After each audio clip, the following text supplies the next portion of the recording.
All right, so definitely we're getting reactions there from billionaire businessman Sir Femi Otedola on the recent claims of subsidy fraud there. And he did put out a strong statement. He says, my attention has been drawn to a mischievous and malicious publication written by one Umar Sani, a former special advisor as former President Namadi Sambo, attempting to twist facts and drag his name into disputes and allegations of complicity in the subsidy fraud. His insinuations are false, baseless, and a shameless attempt to pander to lies and rewrite history.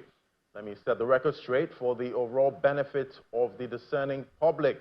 On the matter of Zenon Petroleum and Gas Limited, he said it was wholly an importer and trader of diesel with a market share in excess of 90%, never traded in premium malt spirit, and as such could not have claimed for subsidy under the Petroleum Subsidy Fund scheme.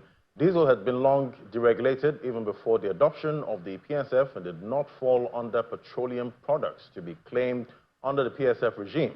Premium motor spirit was the only product that was eligible for claim under the Petroleum Subsidy Fund scheme in a bid by the government to make the product available and affordable to all and sundry. It is therefore shocking that someone like Umar Sani, who's occupied a position of authority and responsibility, could display such ignorance of basic industry facts in public.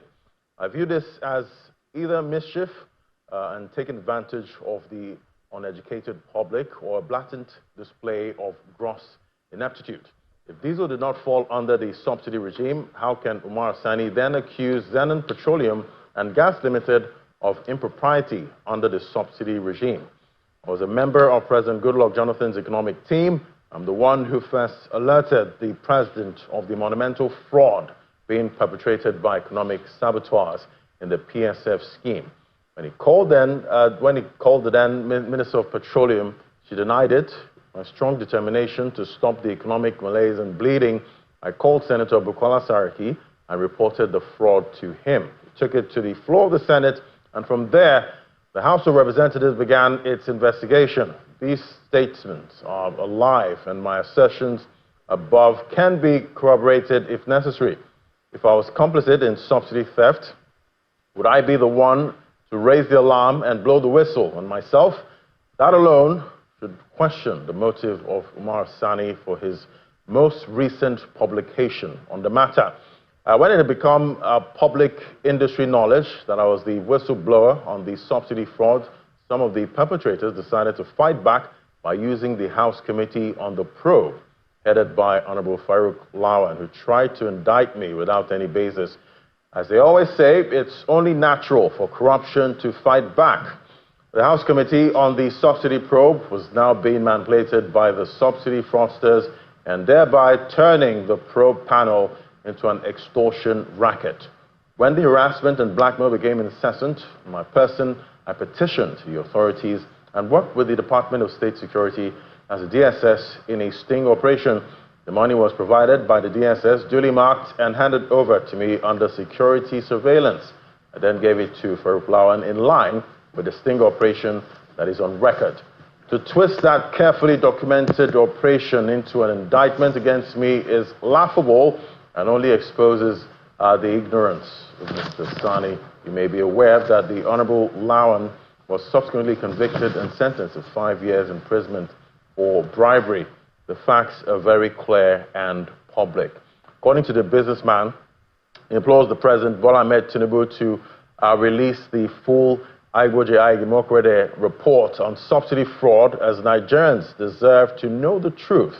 It is on record that the presidency at the time called on the late EFCC chairman Ibrahim Lamade to halt the investigation and let the report be made public to the real subsidy thieves so that they can be unmasked. The allegations and insinuations about my involvement with AMCON are again a demonstration of mischief and ineptitude on the part of Umar Sani. I wonder why someone who twists publicly available information to miseducate the populace. I have never hidden the fact that I suffered financial losses from the global economic meltdown of 2008, resulting in a huge debt exposure to the Nigerian financial services industry. The loans were sold to AMCON. I, in turn, gave up my assets worth 100 hundreds of billions of naira to settle my obligations under a court-ordered settlement.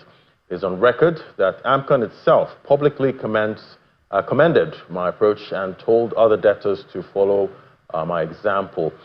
Court records are there for anyone seeking the truth to investigate, and AMCON officials from that time are also alive today to confirm the truth.